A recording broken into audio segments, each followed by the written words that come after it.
इस टॉपिक में मैं आपको बच्चों एक शॉर्ट में पूरे इलेक्ट्रिक फील्ड से रिलेटेड सारी जानकारियां मैं दूंगा। आप शुरू से लेकर के अंत तक इस वीडियो को आप जरूर देखो। इलेक्ट्रिक फील्ड में आपको जरा भी कहीं कंफ्यूजन है तो आप ये दूर हो जाएगा। लेट्स स्टार्ट, टाइम को बर्बाद किए बिना शुरू करते हैं। सबसे पहले आता है electric field in one shot में। हम लोग इलेक्ट्रिक फील्ड के बारे में हम लोग पहले पता करते हैं इलेक्ट्रिक फील्ड क्या है, व्हाट इज इलेक्ट्रिक फील्ड। इसका छोटा सा एक डेफिनेशन है, द रीजन और space around a charge body within which its influence can be felt by other small charge is called electric field। यानी किसी आवेश के चारों तरफ का वह स्थान जहां पे किसी दूसरे चार्ज के द्वारा बल का अनुभव किया जा सके। यानी कोई एक चार्ज है और उस चार्ज के सराउंडिंग में कहीं पर भी कोई दूसरा चार्ज है और वो दूसरा चार्ज अगर कोई फोर्स फील करता है तो इसका मतलब है कि वह जो क्षेत्र है, वह जो इलाका है, वो जो स्पेस है, वो जो स्थान है, वो किसी दूसरे चार्ज का वो विद्युत क्षेत्र है, इलेक्ट्रिक फील्ड है।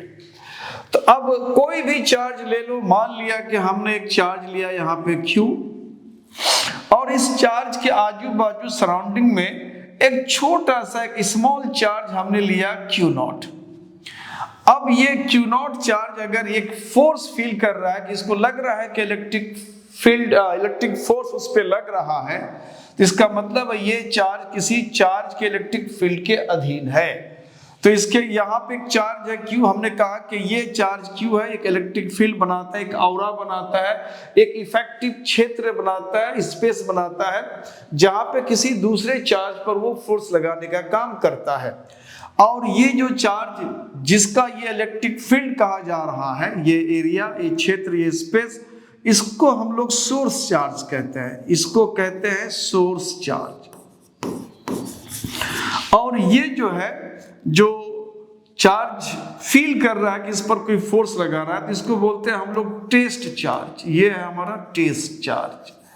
और कहा जाता है कि जो टेस्ट चार्ज है ना, वो नेग्लिजिबली स्मॉल होना चाहिए, यानी इतना छोटा हो कि टेंस टू 0 हो, यानी इसका वैल्यू बहुत बड़ा नहीं होना चाहिए। टेस्ट चार्ज को हम लोग कहते हैं कि उनका जो मैग्नीट्यूड है वो बहुत कम होना चाहिए। सोर्स चार्ज के रिस्पेक्ट में उसका वैल्यू, उसका मैग्नीट्यूड, परिमाण बहुत कम होना चाहिए।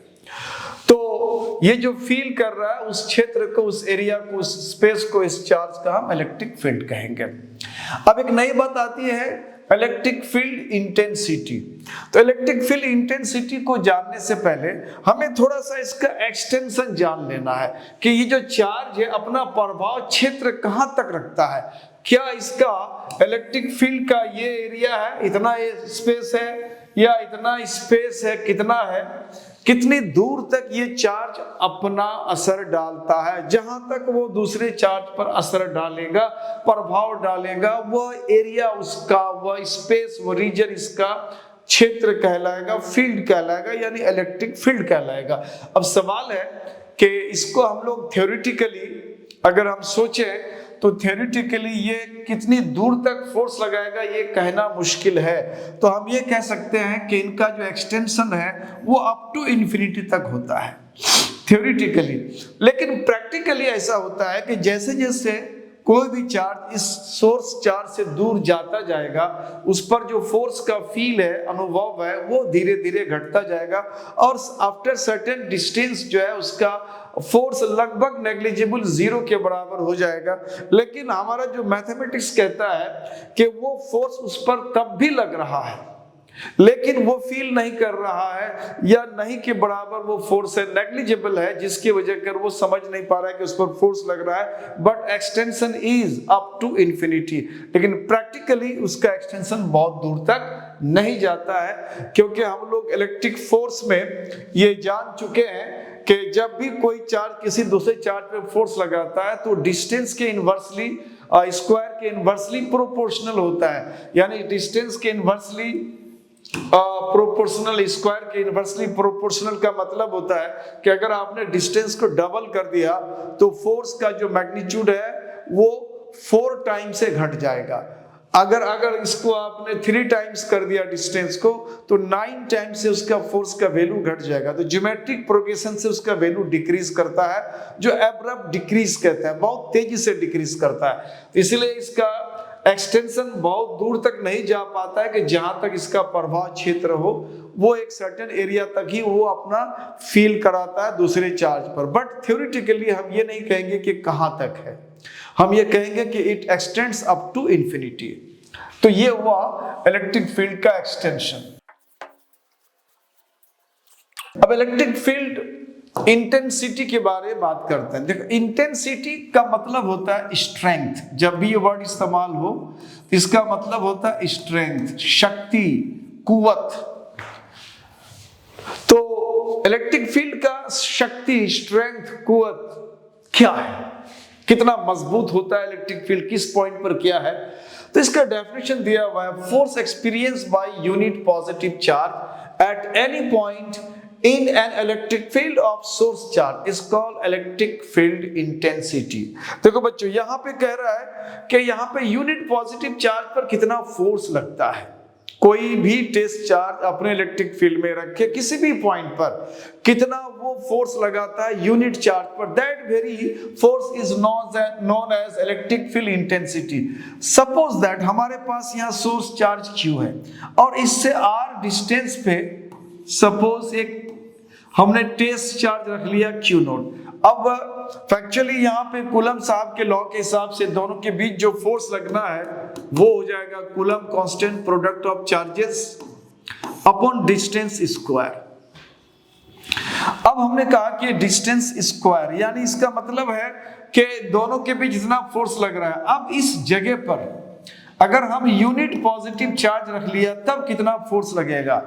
तो हम लोग क्या करते हैं, बोलते हैं कि Q0 चार्ज पे, Q0 चार्ज पर कितना फोर्स लग रहा है, F फोर्स लग रहा है। इसलिए यूनिट चार्ज पर कितना फोर्स लगेगा, F अपॉन Q0। यानी दोनों तरफ हम Q0 से इसको डिवाइड कर देंगे। तो Q0 से हमने डिवाइड कर दिया, इधर भी Q0 से डिवाइड किया, तो ये हो गया F अपॉन Q0 और इधर हो जाएगा K Q upon R square. ये Q0 यहां से कैंसिल हो जाता है।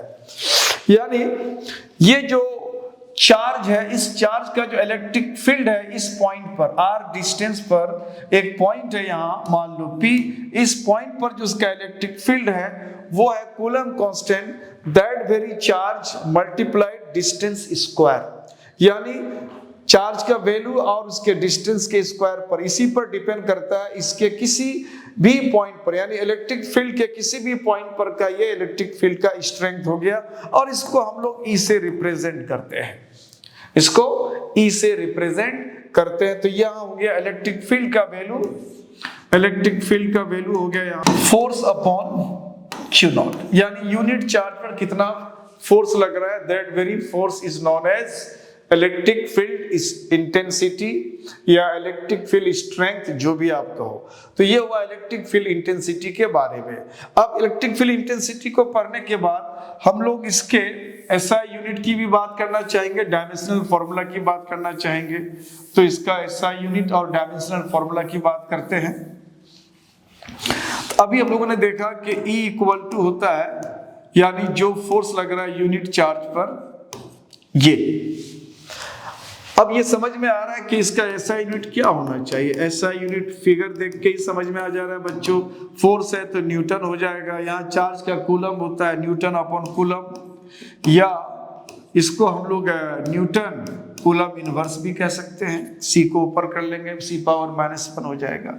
उसके बाद आता है dimensional formula, dimensional formula, dimensional formula. तो डायमेंशनल फॉर्मूला भी इसी से हम लोग निकाल सकते हैं, यूनिट से। न्यूटन फोर्स, फोर्स का डायमेंशनल फॉर्मूला बच्चों mL/T पावर -2 होता है। दूसरा ये कूलम का जो है वो AT होता है, या IT भी लिखते हैं हम लोग, और ये पावर -1 है। थोड़ा सिंप्लीफिकेशन मांगता है। तो यहाँ तो हो गया हमारा M, और यहाँ पे L नहीं है, एक ही जगह L है, तो यहाँ L आ गया, और T यहाँ पर है एक होल पावर -1 का मतलब A का पावर भी -1 आएगा, T का पावर भी -1 आएगा। तो यहाँ से T और यहाँ से T दोनों को मल्टीप्लाई मल्टीप्लाई करेंगे तो एक बार t लिखने का और एक बार t लिखते हैं तो पावर ऐड होता है, तो -2 और -1 -3 आ गया और यहाँ पे a पर पावर यहाँ पे -1 आ गया। तो ये हो गया हमारा dimensional formula of electric field intensity और ये उसका SI यूनिट। अब आता है इलेक्ट्रिक फील्ड जो हम लोग बताते हैं किसी भी चार्ज का, वो इलेक्ट्रिक फील्ड हम लोग दो तरह से रिप्रेजेंट करते हैं। एक को बोलते हैं यूनिफॉर्म इलेक्ट्रिक फील्ड और दूसरा होता है नॉन यूनिफॉर्म इलेक्ट्रिक फील्ड। तो यूनिफॉर्म और नॉन यूनिफॉर्म इलेक्ट्रिक फील्ड क्या है, तो कहता है electric field having a same magnitude, point to be noted, magnitude same और डायरेक्शन भी अगर सेम है at every point in a region, किसी रीजन, किसी स्पेस, किसी क्षेत्र के सभी बिंदुओं पर विद्युत क्षेत्र का मैग्नीट्यूड यानी इलेक्ट्रिक फील्ड का मान, मैग्नीट्यूड और इसका डायरेक्शन दोनों अगर सेम रहे तो हम लोग उस इलेक्ट्रिक फील्ड को उस क्षेत्र में यूनिफॉर्म या एक समान विद्युत क्षेत्र कहते हैं। और इसका रिप्रेजेंटेशन हम लोग करते हैं कुछ इस तरह से, जैसे मान लिया हमने एक पॉजिटिव चार्ज बॉडी रखा है यहाँ पे और इससे निकलने वाले लाइंस ऑफ फोर्स, इससे निकलने वाले जो लाइंस ऑफ फोर्स है कुछ इस तरह का होता है, इस तरह का दिखाते हैं हम लोग। फैराडे साहब ने लाइंस ऑफ फोर्स का कॉन्सेप्ट दे रखा है और इसी तरह से इसको थोड़ा सा और इन्हांस करता हूं मैं, थोड़ा सा कंफ्यूजन आपको दूर हो जाए। बहुत मीनिंगफुल ये फिगर है बच्चों, आपको समझना पड़ेगा। जैसे चार्ज है, चार्ज बॉडी है, पॉजिटिव चार्ज बॉडी है, तो line of force positive charge body के सरफेस से परपेंडिकुलर निकलता है। देखो इसको थोड़ा सा नॉमिनली हमने इसका साइज बढ़ा रखा है, लेंथ, इसका लेंथ थोड़ा सा मार्जिनली कम किया और डिक्रीजिंग ऑर्डर में सबसे छोटा साइज इसका है। ये बताता है कि इक्वली स्पेस, बराबर बराबर दूरी पर इलेक्ट्रिक फील्ड लाइंस है। बता रहा है कि इस पूरे क्षेत्र में इलेक्ट्रिक फील्ड का मैग्नीट्यूड, उसका जो लेंथ होता है वो मैग्नीट्यूड को बताता है। मैग्नीट्यूड और डायरेक्शन सेम है, तो ये पूरा क्षेत्र को हम लोग कहते हैं यूनिफॉर्म इलेक्ट्रिक फील्ड रीजन, यानी इस क्षेत्र में इलेक्ट्रिक फील्ड का वैल्यू यूनिफॉर्म है। उसके बाद हमने क्या कहा कि इनके साइज को थोड़ा छोटा कर दिया, क्योंकि मैंने कहा कि जब भी हम किसी चार्ज के इलेक्ट्रिक फील्ड की बात करेंगे तो हम लोग कहते हैं कि उनसे दूरी जितना बढ़ाते जाओगे उनका फील्ड का जो स्ट्रेंथ है वो घटता जाएगा, क्योंकि दूरी के स्क्वायर का इनवर्सली प्रोपोर्शनल होता है, तो ये घटता जाएगा। फर्दर हमने क्या करा, थोड़ा सा इसके साइज को मार्जिनली कम रखा, ये बताने की कोशिश करा कि अब यहाँ पे इस क्षेत्र में जो इलेक्ट्रिक फील्ड का स्ट्रेंथ है, इंटेंसिटी है, वो थोड़ा सा कम है और डायरेक्शन सेम है। फिर आगे चला तो फिर बोलेंगे इस क्षेत्र में इलेक्ट्रिक फील्ड का स्ट्रेंथ थोड़ा सा और कम हो गया, तो ये क्षेत्र हुआ, इस क्षेत्र को हम लोग यूनिफॉर्म इलेक्ट्रिक फील्ड का क्षेत्र कहते हैं, ये भी यूनिफॉर्म। और आगे चला और थोड़ा कम और चला और कम और धीरे धीरे एक समय ऐसा आ जाएगा कि बहुत वो नेग्लिजिबल हो जाएगा, नए के बराबर हो जाएगा। तो ये हमारा एक रिप्रेजेंटेशन और डेफिनेशन है किसका, यूनिफॉर्म इलेक्ट्रिक फील्ड का। अब आता है नॉन यूनिफॉर्म इलेक्ट्रिक फील्ड, उसका डेफिनेशन है electric field having different magnitudes और different directions at every point of a region is called non uniform electric field. यानी किसी भी पॉइंट पर या किसी भी क्षेत्र में, किसी भी एरिया में, किसी भी स्पेस में इलेक्ट्रिक फील्ड हो लेकिन उसका डायरेक्शन सेम नहीं हो और उसका स्ट्रेंथ भी अगर सेम नहीं हो तो उस क्षेत्र को हम लोग कहते हैं नॉन यूनिफॉर्म इलेक्ट्रिक फील्ड, यानी एक समान यानी नहीं है, वो असमान है, यानी ये परिवर्ती है या अलग अलग है, ये वैल्यू एक समान नहीं है। तो उसके लिए एक एग्जांपल लेते हैं हम लोग कि वो कैसे उसको एक्सप्रेस करते हैं। हम लोग उसको एक्सप्रेस करने का तरीका है, सिंपल तरीका ये है कि हम लोग यहाँ पे कोई पॉइंट चार्ज ले लिया, मान लो Q पॉइंट चार्ज ले लिया। अब इस चार्ज से निकलने वाले लाइंस ऑफ फोर्स सभी दिशाओं में होगा, इस तरह से सभी डायरेक्शंस पे होगा। पॉइंट चार्ज है, फर्दर उसका जो फिर नेक्स्ट होगा उसी डायरेक्शन में होगा, उसी डायरेक्शन में होगा। इस तरह से दिखाते हैं हम लोग।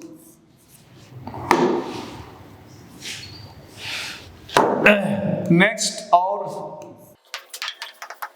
देखो इस चार्ज के बिल्कुल आसपास का जो हम लोगों ने ये लाइन ऑफ फोर्स का जो लेंथ लिया वो जानबूझ के बढ़ा लिया। उसके बाद का फिर हमने क्या कर दिया, इसको छोटा कर दिया। उसके बाद फिर हमने क्या करा है, उसको छोटा कर दिया, इसको थोड़ा इसके लेंथ को छोटा दिखाने की कोशिश करा है। ये छोटा है, थोड़ा सा विजिबल नहीं है वो कलर, तो ये छोटा हो गया। ये शो करता है कि डिस्टेंस बढ़ने से उसका स्ट्रेंथ क्या हो रहा है, घट रहा है। फर्दर और आगे हमने दिखाया, बहुत छोटा सा एरो दिखा रहे हैं, जिसका मतलब है कि उसका स्ट्रेंथ और घट रहा है। इसका मतलब है अगर एक पर्टिकुलर एरिया की बात करें, पर्टिकुलर मान लो ये एक रीजन की बात करें, तो यहाँ पे एक बात ये हो सकता है कि मान लो अगर स्ट्रेंथ अगर सेम है, इलेक्ट्रिक फील्ड का लाइन मान लो अगर सेम नजर आ रहा है, अगर दिखाएं हम, लेकिन डायरेक्शन सेम नहीं है, डायरेक्शन डिफरेंट है, तो इस रीजन को हम यूनिफॉर्म इलेक्ट्रिक फील्ड नहीं कह सकते हैं। यानी इस क्षेत्र में यूनिफॉर्म इलेक्ट्रिक फील्ड, एक समान विद्युत क्षेत्र नहीं है। और इसी तरह से अगर इस क्षेत्र को और बढ़ा दें तो ऑब्वियसली ये लेंथ बड़ा है और ये लेंथ छोटा है, तो इसका मतलब है कि इलेक्ट्रिक फील्ड का स्ट्रेंथ भी डिफरेंट है और डायरेक्शंस भी डिफरेंट है, डायरेक्शंस भी डिफरेंट है। तो इलेक्ट्रिक फील्ड का स्ट्रेंथ यानी उसका मैग्नीट्यूड और उसका डायरेक्शन, दोनों में से कोई भी अगर डिफरेंट हो या दोनों डिफरेंट हो, तो उस क्षेत्र में जो इलेक्ट्रिक फील्ड है वो नॉन यूनिफॉर्म है। तो uniform and non uniform electric field का ये रिप्रेजेंटेशन है। अब आता है electric field due to a point charge. किसी पॉइंट चार्ज के कारण इलेक्ट्रिक फील्ड का वैल्यू हम लोग कैसे निकालेंगे, तो कोई पॉइंट चार्ज के कारण इलेक्ट्रिक फील्ड कैसे निकालेंगे, उसके लिए हम दो तरीका में बताता हूं पैरेलल। अब दोनों में से किसी को भी फॉलो कर सकते हो। मान लिया हमने कि यहाँ पे एक क्यू चार्ज है और यहां से एक आर डिस्टेंस पर एक पॉइंट पी है जहां पर हमें इलेक्ट्रिक फील्ड का वैल्यू मालूम करना है, जहां पे इलेक्ट्रिक फील्ड का वैल्यू मालूम करना है। और फर्दर मान लिया कि यहाँ पे कौन चार्ज है, एक स्मॉल टेस्ट चार्ज हमने रख दिया Q नॉट। बच्चों जब हम टेस्ट चार्ज बोलते हैं ना, तो हमें बताने की जरूरत नहीं कि उसका मैग्नीट्यूड नेग्लिजिबली स्मॉल है और बहुत छोटा है, नहीं के बराबर है। टेस्ट चार्ज बोले तो यहाँ पे अंडरस्टूड है कि वो बहुत स्मॉल नेग्लिजिबल, यानी उसके जो मैग्नीट्यूड है चार्ज का वो नहीं के बराबर है, तो अंडरस्टूड है, उसको बताने की जरूरत नहीं है। दिस इज टेस्ट चार्ज, इसको हमने टेस्ट चार्ज कहा, दिस इज टेस्ट चार्ज, और ये हमारा सोर्स चार्ज है, दिस इज सोर्स चार्ज। अब यहां पे इन दोनों के बीच जो फोर्स लगना है वो फोर्स कितना लगेगा, ये फोर्स का वैल्यू हो जाएगा Coulomb constant product of charges upon R square. और इस फोर्स का अगर हम डायरेक्शन की बात करेंगे बच्चों, तो डायरेक्शन उसका, ये चार्ज इस चार्ज को रिपेल करेगा। जब तक हम चार्ज का पोलैरिटी यानी साइन नहीं बताते हैं तो ये अंडरस्टूड है कि चार्ज पॉजिटिव है। अब ये चार्ज पॉजिटिव है और ये भी चार्ज पॉजिटिव है, उसको रिपेल करेगा। चूंकि ये मैग्नीट्यूड में इसके कंपैरिजन में बहुत ज्यादा हो सकता है, चूंकि इसको हमने नेग्लिजिबल मान के चला है, टेस्ट चार्ज है, तो ये चार्ज इसको क्या करेगा, रिपेल करेगा। तो रिपेल करेगा तो उसका डायरेक्शन क्या होगा, इस डायरेक्शन में रिपेल करेगा। और इस डायरेक्शन को हम लोग आर कैप से डिनोट करते हैं।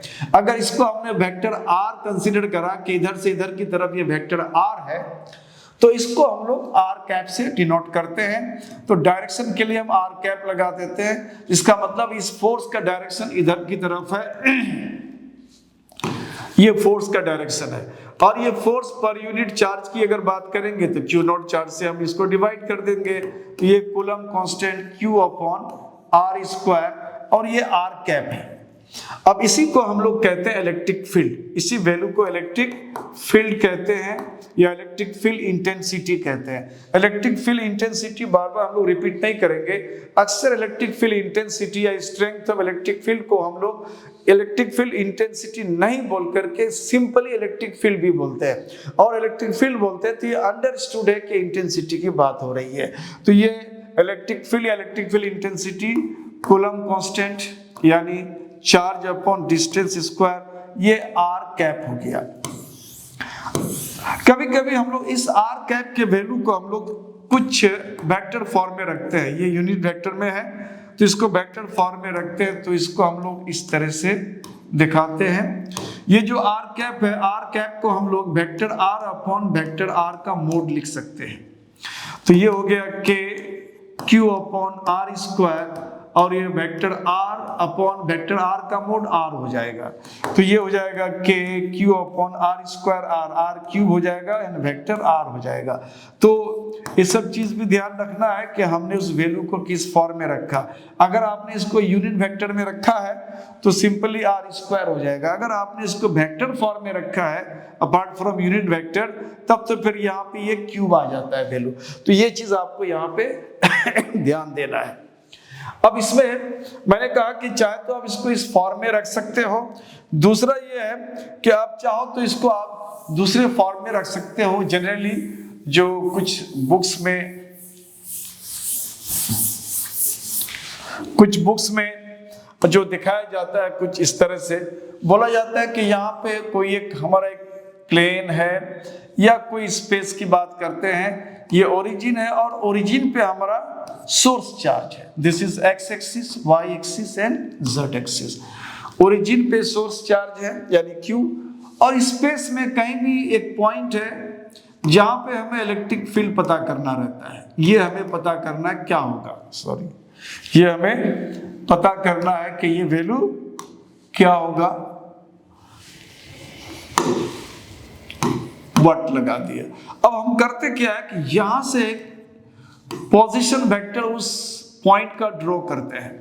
ड्रॉ करने के बाद अब बोलते हैं कि इन दोनों पॉइंट्स के बीच में यानी ओरिजिन और यहाँ पे पी पॉइंट, ओरिजिन में इस पॉइंट पे हमारा सोर्स चार्ज है और ये पी पॉइंट पे हमें इलेक्ट्रिक फील्ड पता करना है। तो हमने यहाँ एक टेस्ट चार्ज क्यू नॉट मान लिया। अब दोनों के बीच फोर्स लगने हैं तो ये फोर्स कितना हो जाएगा, Coulomb constant, product of charges यानी Q naught upon distance square. ये अगर आप कहोगे कि ये तो डिस्टेंस के फॉर्म में नहीं है, ये तो पोजीशन वेक्टर के फॉर्म में, नो मैटर, पोजीशन वेक्टर में मोड लगा के इसको स्क्वायर कर दो। अब चूंकि वेक्टर है तो डायरेक्शन शो करना पड़ेगा, यानी ये चार्ज जो है सोर्स चार्ज इसको इधर की तरफ रिपेल करता है और इस डायरेक्शन को आर वेक्टर के डायरेक्शन को हम लोग आर कैप से डिनोट करते हैं। तो बाजू में यहाँ पे आर कैप लगा दिया। अब ये क्यू नॉट से इसको डिवाइड करते हैं हम लोग, फोर्स को क्यू नॉट से डिवाइड करा तो के क्यू अपॉन, चाहे तो इसको अभी मोड में ही रहने दो, mod R square, mod vector R square, और बाजू में यहाँ पे आर कैप है। अब इलेक्ट्रिक फील्ड के वैल्यू को हम लोग कुछ इस तरह से रिप्रेजेंट करते हैं, Coulomb constant charge upon modulus vector R square R cap. चाहे तो आप इस फॉर्म में रख सकते हो, या अगर आर कैप को हटा दोगे, जैसे वो हमारा यूनिट वेक्टर, उसको अगर हम रिप्लेस कर दें वेक्टर से, तो कुछ वो इस तरह से होने का है, Q upon modulus of vector R square. This can be written as vector R upon modulus of vector R. तो वंस अगेन ये वैल्यू फिर हो जाएगा हमारा K Q upon modulus vector R square and again R है तो ये modulus vector are cube हो गया और बगल में ये वेक्टर आर हो गया। चाहे तो इस फॉर्म में रख सकते हैं, या अगर आपने ये मोड की बात करा है तो वेक्टर में जब मोड लगता है एरो को हटा देते हैं, सिर्फ मैग्नीट्यूड की बात करते हैं, तो सिंपली यहाँ पे हम ऐसे भी लिख सकते हैं कि क्यू अपॉन आर क्यूब और ये वेक्टर आर। चाहे तो आप ऐसे भी दिखा सकते हैं, यानी पॉइंट आप कहीं भी मान लो, या अगर चाहते हो कि नहीं ओरिजिन में दिखाना चाहते हैं तो ओरिजिन में भी दिखा के आप इस तरह से इस वैल्यू को डिराइव कर सकते हो। अब बच्चों यहाँ पे एक चीज आ गया, एक चीज ये आ गया कि हम लोग जब यहाँ बात कर रहे हैं इलेक्ट्रिक फील्ड का, तो इलेक्ट्रिक फील्ड के साथ एक बहुत ही बेहतरीन सा चीज हम लोगों को और जानना है, वो है हमारा ग्राफ। कभी कभी ऑब्जेक्टिव में इस रिलेशन को ग्राफिकली रिप्रेजेंट करता है, बताता है कि which of the following graph is true, relation is true. तो उसको देख लेते हैं सो दैट के कंफ्यूजन नहीं हो आपको, उसको मैं दूर कर दूं। ये अक्सर ऑब्जेक्टिव में पूछा भी गया है। जैसे हमने कहा कि यहाँ पे एक चार्ज है हमारा टेस्ट चार्ज और सोर्स चार्ज, और यहाँ पे हमने रखा है test charge Q naught, distance को हमने चाहे तो पोजीशन वेक्टर आर के फॉर्म में रखा है डायरेक्शन शो करने के लिए।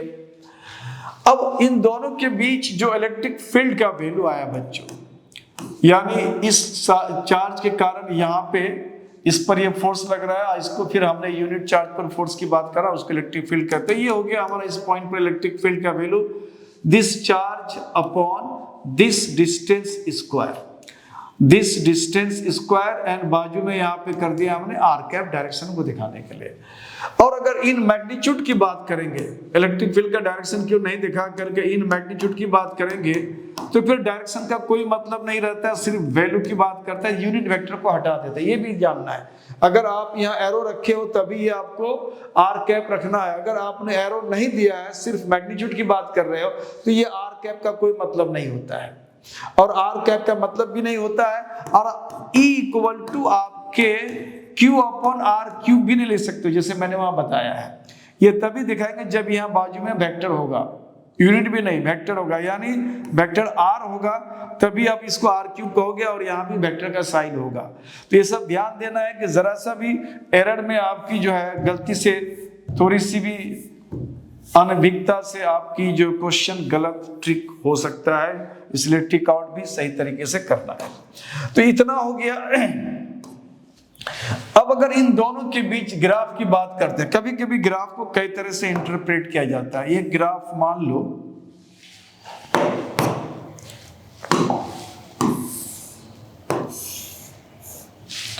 दोनों ग्राफ में बगल में बता देता हूं। इस साइड में हमने इलेक्ट्रिक फील्ड का स्ट्रेंथ ले लिया, और यहां पे हमने आर स्क्वायर ले लिया इस डायरेक्शन में। अब बताओ कि ये इलेक्ट्रिक फील्ड और ये आर स्क्वायर के बीच अगर ग्राफ ड्रॉ करते हैं, तो ये ग्राफ आपको इस तरह से, जिसको ट्रांसेंडेंटल ग्राफ कहते हैं, ना ये ग्राफ वाई एक्सिस को टच करेगा, ना ये एक्स एक्सिस को टच करेगा, कहीं भी इसको टच नहीं करेगा। ये ग्राफ चलता जाएगा लेकिन टच नहीं करेगा। एक तो ये ग्राफ है। दूसरा ये है कि अगर आपने कभी कभी आपको इस तरह से भी ठग सकता है, ये 1/r² कर देगा।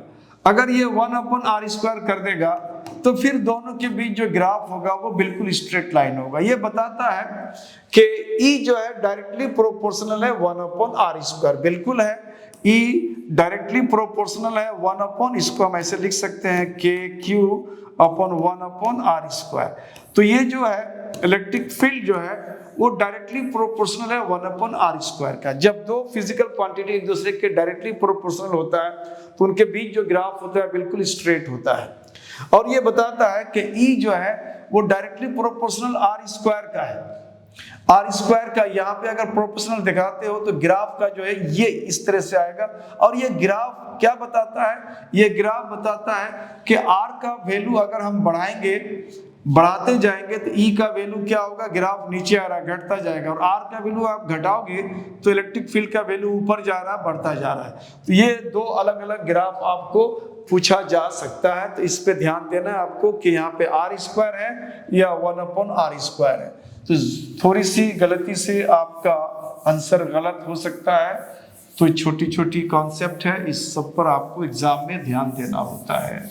इलेक्ट्रिक फील्ड इंटेंसिटी के एक चार्ज के कारण इलेक्ट्रिक फील्ड किसी भी पॉइंट पे कितना होगा वो हम लोगों ने देख चुका। अब किसी पॉइंट पे मोर देन 1 पॉइंट चार्ज अगर हो, यानी बहुत सारे इलेक्ट्रिक चार्ज हो और वो सारे चार्ज मिलकर के किसी पर्टिकुलर पॉइंट पे इलेक्ट्रिक फील्ड जो जनरेट करता है वो कितना करता है, और ये वैल्यू हम लोग निकालेंगे और कितना होता है, कैसे होता है, ये सारा चीज यहाँ देखेंगे। और इसी को हम लोग प्रिंसिपल ऑफ सुपरपोजिशन भी कहते हैं। चाहे तो इसको आप लिख सकते हो electric field intensity due to system of point charges, system of point charges, या सिंपली इसको लिख दो प्रिंसिपल ऑफ सुपरपोजिशन, अध्यारोपण का सिद्धांत। इसके लिए हमने क्या करा? इसके लिए हमने एक फ्रेम ऑफ रेफरेंस लिया। Frame of reference XY axis या XYZ एक्सिस लेते हैं और एक्स वाई एक्सिस लेंगे तो प्लेन की बात होगी, एक्स वाई जेड लेंगे तो स्पेस की बात होगी। मान लिया कि एक पॉइंट चार्ज है Q नॉट और इसका पोजीशन वेक्टर है R नॉट, पोजीशन वेक्टर है R नॉट। तो अब इस पॉइंट पे जहां पे ये चार्ज है, मान लो ये चार्ज P पॉइंट पर है और इसके आजू बाजू में एक दूसरा चार्ज है, पॉइंट चार्ज Q1, और इसका पोजीशन वेक्टर हमने ले लिया R1। अब ये चार्ज इस चार्ज पर एक फोर्स लगाएगा और उस फोर्स के वैल्यू को हम लोग लिखेंगे 0, 1, यानी Q नॉट पे और Q1 के द्वारा ये उसका फोर्स का डायरेक्शन होगा, यानी फोर्स का डायरेक्शन इधर की तरफ है। तो अगर ये बोले कि ये दोनों चार्ज के बीच में फोर्स कितना है, तो दोनों के बीच जो फोर्स होगा वो होगा कि Q1 Q नॉट अपॉन दोनों के बीच का डिस्टेंस का स्क्वायर। अब सवाल है कि ये चार्ज अगर इस पर फोर्स लगाते तो डायरेक्शन तो हमने मेंशन कर दिया, फॉर्मूला कूलम्स लॉ से ये होता है coulomb constant product of charges upon distance square. देखो बच्चों यहाँ पे चीज आपको क्लियर होना चाहिए, ये आपका R1 है, नहीं R नॉट है, और ये आपका पोजीशन वेक्टर R1 है। अब इसको ऐसे अगर आप मिलाते हो तो ये जो वेक्टर आएगा इसको हम लोग डिस्प्लेसमेंट वेक्टर कहते हैं। आपको वेक्टर का नॉलेज आपको होना पड़ेगा, इसको बोलते हैं डिस्प्लेसमेंट वेक्टर। अब ये डिस्प्लेसमेंट वेक्टर का चाहे तो डायरेक्शन आप इधर लो या फिर इधर लो। अगर आप ये डायरेक्शन इधर लेते हो डिस्प्लेसमेंट वेक्टर का इस डायरेक्शन में, तो उस समय डिस्प्लेसमेंट वेक्टर का जो वैल्यू होगा वो हेड माइनस टेल लिखते हैं। हेड का मतलब ये हेड हो गया R नॉट और माइनस टेल हो गया ये R1।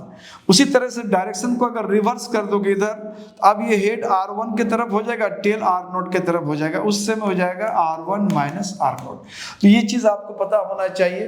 क्योंकि इधर की बात कर रहा है तो हम लोग ले लेते हैं हेड यानी R नॉट माइनस R1, तो R not minus R1, R not minus R1। इसको हम लोग खत्म कर दें। तो ये R नॉट माइनस R1 ये वेक्टर हो गया। चूंकि हमें इसको डिस्टेंस बोला जाता है तो डिस्टेंस बोले तो मोड लगा दिया, या डिस्प्लेसमेंट वेक्टर में आपने अगर मोड लगा दिया तो वो डिस्टेंस हो जाएगा। तो ये स्क्वायर हो गया। अब ये वेक्टर को दिखाना है डायरेक्शन, तो डायरेक्शन दिखाने के लिए इधर से इधर जा रहे हैं। इधर से इधर का वेक्टर क्या है, तो इधर से इधर का वेक्टर है R नॉट माइनस R1, और ये वेक्टर को हम लोग यूनिट रखते हैं, कैप लगा देते हैं। जब भी किसी वेक्टर में हम कैप लगा देते हैं तो वेक्टर का वैल्यू खत्म हो जाता है, सिर्फ डायरेक्शन शो करता है। तो ये डायरेक्शन शो करता है। अब ये Q नॉट को इधर कर दो, ये हो जाएगा F1 अपॉन Q नॉट, ये के Q1 upon R not minus R1, ये हो जाएगा होल स्क्वायर। यूनिट वेक्टर को अगर हम जनरल फॉर्म में रखना चाहेंगे तो ये हो जाएगा R not minus R1 upon R not minus R1 का मोड। यानी किसी भी वेक्टर A का कैप यूनिट वेक्टर बनाना है तो उस वेक्टर को, नॉर्मल वेक्टर को हम उसी के मॉडुलस से डिवाइड कर देते हैं। तो अब इसको हम लोग सिंबॉलिक में बोलते हैं E, इलेक्ट्रिक फील्ड इंटेंसिटी। क्योंकि Q1 ने Q नॉट पे फोर्स लगाया तो हम इसको सिंबल में Q1 ले लेते हैं, और ये हो गया Q1 upon R not minus R1। इन दोनों को मल्टीप्लाई करो तो ये होल क्यूब हो जाएगा, और बाजू में हो गया R नॉट माइनस R1। ठीक है। अब इसी तरह से अब एक दूसरा चार्ज मान लो, एक दूसरा चार्ज पॉइंट चार्ज है Q2 और इसका पोजीशन वेक्टर है R2, और ये भी इस पर फोर्स लगाता है, और इस फोर्स का डायरेक्शन हो जाएगा बच्चों Q नॉट यानी 0 और 2 के द्वारा यानी Q2। तो ये हम लोग सिंबल में ऐसे लिखते हैं। तो उसी तरह से उसका भी इलेक्ट्रिक फील्ड निकालेंगे बाय सेम प्रोसेस। तो यहाँ हम सिमिलर यूज कर सकते हैं, बोल सकते हैं सिमिलरली। सिमिलरली हम यहाँ लिख सकते हैं E2 हो जाएगा के Q2 upon R not minus R1 R2 हो जाएगा यहाँ पे R1 R2 होल क्यूब और ये R0 माइनस R2।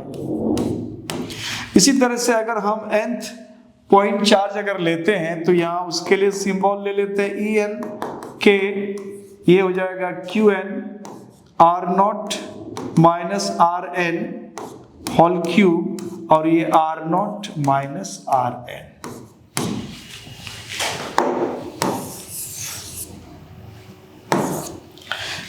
तो ये हो गया हमारा अलग अलग पॉइंट चार्ज के कारण इस पॉइंट पर इलेक्ट्रिक फील्ड का वैल्यू इस तरह से आ रहा है। अब इन सारे इलेक्ट्रिक फील्ड्स का सम टोटल यानी रिजल्टेंट लेंगे, क्योंकि ये वेक्टर क्वांटिटी है इसलिए हम यहाँ पे वेक्टर एडिशन की बात करेंगे। अब यहाँ लिखेंगे resultant of electric fields at point P। यहाँ लिखेंगे resultant electric field intensity at P due to system of n point charges. कितना पॉइंट चार्ज है? n charges. तो सिंबल में E रखते हैं और ये हो गया इन सब का वेक्टर सम E2। इस तरह से ये अप टू En तक आप ले जा सकते हो। अब इन सारे वैल्यूज में देखो, इन सब को अगर आप ऐड करते हो, मान लो वेक्टर एडिशन में, देखो इनमें क्या चीज कॉमन आ रहा है। एक चीज कॉमन आ रहा है, क्या? वो है K। तो हमने इन सब के लिए K कॉमन आउट करा, उसके बाद कोई भी कॉमन नहीं आ रहा है। तो क्या क्या आ रहा है? तो ये आ रहा है Q1 upon R0 minus R1 whole cube, बाजू में R0 माइनस R1। उसी तरह से प्लस नेक्स्ट सम के बाद आ जाएगा आपको Q2 upon R0 minus R2 whole cube R0 minus R2 vector. और ये चलते चलते जाएगा Qn R0 minus Rn whole cube, ये R0 माइनस Rn। ठीक है बच्चों, अब इसको हम लोग जो है ना एक समेशन यूज करते हैं सिंबल में। क्या यूज करेंगे? यहाँ पे हम लगा देते हैं पूरे में समेशन। अब देखो Q1 Q2 Q3 Q4 इस तरह से Qn तक, तो हमने यहाँ पे कर दिया Qi डिवाइडेड R0 सब में है तो ये R0 ही रहेगा, माइनस R1 R2 इस तरह से Rn, तो इसको हमने Ri कर दिया होल क्यूब। उसी तरह से R0 माइनस Ri। अब ये I का वैल्यू कहां से चला है? उसका ट्रेंड 1 से लेके कहां तक चला है? n तक। यानी R में जो जहां I लगा हुआ है, Q में जहां I लगा हुआ है, इसको 1 2 3 करते हुए n तक ले आएंगे तो ये सारा टर्म्स आ जाएगा। तो ये हमारा प्रिंसिपल ऑफ सुपरपोजिशन का ये फॉर्मूला आ गया। तो ये आपको इलेक्ट्रिक फील्ड से रिलेटेड ये सारी जानकारी, इस पर कुछ न्यूमेरिक्स हम देख लेते हैं, उसके बाद आपको खुद सेल्फ प्रैक्टिस भी करना है। एक प्यारा सा न्यूमेरिकल्स हम लोग देखते हैं। क्वेश्चन है find the charge at O such that electric field intensity at A is 0। कुछ इस तरह का फिगर है, ये है हमारा O, यहाँ पे कितना चार्ज होगा ये हमें निकालना है। यहाँ एक पॉइंट है, यहाँ पे इलेक्ट्रिक फील्ड का वैल्यू कह रहा है कि 0 होगा, इस पे एक इधर चार्ज है -2q का, और डिस्टेंस हमने a रखा, इधर एक चार्ज है ये भी 2q का, और ये डिस्टेंस a रखा है, ये एंगल 60 करके है, ये भी एंगल 60 डिग्री है, और ये डिस्टेंस हमने इसको 3a रखा है। ये उसका फिगर है। अब यहाँ कह रहा है कि यहाँ चार्ज कितना होगा, सो दैट के इस पॉइंट पर इलेक्ट्रिक फील्ड का वैल्यू 0 हो जाएगा। तो इसको हम लोग सॉल्व करते हैं। तो सबसे पहले हम लोग इसको देखते हैं बच्चों, इसको ये जो माइनस चार्ज है ये भी माइनस चार्ज है, दोनों का डिस्टेंस भी सेम है, और एंगल इस लाइन के साथ 60 का एंगल इंक्लाइन करा है। तो इस पॉइंट पर इलेक्ट्रिक फील्ड का जो डायरेक्शन होगा वो इसको देखना है कि फोर्स का डायरेक्शन क्या होगा। हम लोग जहां पे इलेक्ट्रिक फील्ड की बात करते हैं वहां पे यूनिट पॉजिटिव चार्ज मानते हैं। अगर आप यहाँ यूनिट पॉजिटिव चार्ज मान लेते हो तो ये नेगेटिव चार्ज क्या करेगा, उसको अट्रैक्ट करेगा, गोया कि इसका इलेक्ट्रिक फील्ड का डायरेक्शन इधर की तरफ होगा। ठीक है, इसको हमने E1 ले लिया, और यहाँ भी वही चीज होगा, इसका भी वैल्यू इधर ही होगा, E2 ले लिया। दोनों इलेक्ट्रिक फील्ड का डायरेक्शन अलग अलग है लेकिन मैग्नीट्यूड सेम है, दोनों का मैग्नीट्यूड सेम है। E1 और E2 दोनों डिफरेंट वेक्टर्स तो है क्योंकि अलग अलग डायरेक्शन में है, लेकिन जब मोड लगा देते हैं तो सिर्फ मैग्नीट्यूड हो जाता है, तो मैग्नीट्यूड में सेम आ जाएगा। तो इसको हमने E ले लिया कि दोनों का मैग्नीट्यूड सेम है, तो इसको हमने E कंसीडर करा। तो अब मैग्नीट्यूड की बात करेंगे, ये वैल्यू E हो जाएगा, तो इसका इधर की तरफ कंपोनेंट क्या हो जाएगा। जब कंपोनेंट की बात करते हैं तो इसका कंपोनेंट हो जाएगा, इधर का हो जाएगा E cos 60 डिग्री। इसी तरह से इसका भी E का भी कम इधर हो जाएगा E cos 60 डिग्री। यानी कोई वेक्टर अगर हो और एनीथिंग एल्स कोई भी वेक्टर है और इसका कंपोनेंट इधर निकालना हो, कितने एंगल है थीटा, तो बोलते हैं इसका वैल्यू हो जाएगा दिस कॉस थीटा एंगल से वो क्या होता है, मल्टीप्लाई हो जाता है, तो उसका कंपोनेंट मिल जाता है। तो यहां से हम लोग को ये कंपोनेंट मिल गया। अब ये कहेंगे इधर की तरफ A से O की तरफ जो रिजल्टेंट वैल्यू है, रिजल्टेंट वैल्यू इलेक्ट्रिक फील्ड का A से O की तरफ, फ्रॉम A to O कितना इलेक्ट्रिक फील्ड का रिजल्टेंट वैल्यू आ रहा है, तो ये वैल्यू आ रहा है रिजल्टेंट ER कर देते हैं, ये E cos थीटा यानी 60, तो ये जाएगा twice of E cos 60 degree, twice of E। अब बताओ कि यहाँ पे इस पॉइंट पे इसके कारण इलेक्ट्रिक फील्ड कितना हो जाएगा, तो ये कूलम्ब कांस्टेंट हो जाएगा, चार्ज कितना है 2q। याद रखो चार्ज का साइन नहीं आता इलेक्ट्रिक फील्ड स्ट्रेंथ में और इलेक्ट्रिक फोर्स में, इन दोनों में चार्ज का मैग्नीट्यूड आता है सिर्फ। तो चार्ज अपॉन डिस्टेंस स्क्वायर, तो डिस्टेंस क्या है यहाँ पे, तो डिस्टेंस है हमारा a, तो a स्क्वायर हो गया, a स्क्वायर, ये वैल्यू आ गया हमारा मैग्नीट्यूड में। एंड cos 60 डिग्री का वैल्यू होता है 1/2, तो ये हो गया 1/2, 2 कट जाता है, तो ये वैल्यू हमारा आ जाता है 2kq/a²। ये रिजल्टेंट वैल्यू आया, यानी ये चार्ज, इस चार्ज के कारण यहाँ पे इलेक्ट्रिक फील्ड का इधर की तरफ वैल्यू है। अब हमें यहाँ चार्ज ऐसा रखना है कि जिसका वैल्यू जस्ट इसके अपोजिट हो, क्या हो, अपोजिट हो, और वो कितने के बराबर हो, तो 2kq/a² के बराबर हो। तो अब हमने कहा कि इस जगह में हमने चार्ज रख दिया है, मान लो Q चार्ज रख दिया है। अब ये Q चार्ज के कारण यहाँ पे इलेक्ट्रिक फील्ड का वैल्यू कितना होगा वो हमें निकालना है। तो अब उसको निकालने के लिए हम लोग फॉर्मूला का यूज करते हैं।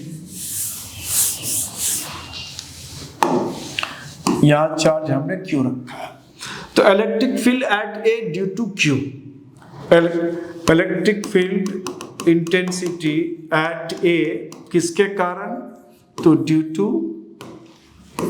Q चार्ज के कारण कितना हो जाएगा, तो ये इलेक्ट्रिक फील्ड का वैल्यू हो जाएगा coulomb constant charge upon distance square. तो चार्ज Q है और डिस्टेंस यहाँ हमारा है 3a का स्क्वायर, तो ये हो जाएगा KQ/9a²। अब कह रहा है कि ये जो वैल्यू होगा, ये डायरेक्शन किधर होगा, इसका डायरेक्शन इधर की तरफ होगा, और इन दोनों का जो इलेक्ट्रिक फील्ड का डायरेक्शन है ये इधर है। दोनों अगर इक्वल हो जाएगा तो इस पॉइंट पे रिजल्टेंट वैल्यू इलेक्ट्रिक फील्ड का ए पॉइंट पे 0 हो जाएगा। इसका मतलब है कि ए में इलेक्ट्रिक फील्ड का वैल्यू 0 करना है तो ये KQ/9a² का जो वैल्यू है वो 2KQ/a² के इक्वल होगा। K को हम कैंसिल कर देते हैं और यहाँ पे 9a², यहाँ पे a² को भी हम कैंसिल कर सकते हैं, तो सिंपली Q इक्वल टू क्या बचेगा, ये 2 इधर आ जाएगा तो ये 9 2 जा 18 यानी 18Q। यानी इस पॉइंट पर हमें 18Q चार्ज रखना होगा, जिससे इस पॉइंट पर उसका इलेक्ट्रिक फील्ड का वैल्यू 0 हो जाएगा। इस तरह से छोटा छोटा न्यूमेरिकल सब आता है आपके इलेक्ट्रिक फील्ड में, आप प्रैक्टिस करोगे, बहुत इजी में आता है, बहुत ज़्यादा टफ नहीं है, आप उसको कर सकते हो आसानी से। अगर आपको ये सारे कॉन्सेप्ट क्लियर है तो इस तरह हमारे साथ बने रहें, फिर वन शॉट में और भी चीज़ आपको आपके लिए मैं लेके आऊँगा, ज़रूर आऊँगा। आप हमारे साथ बने रहें। Thank you.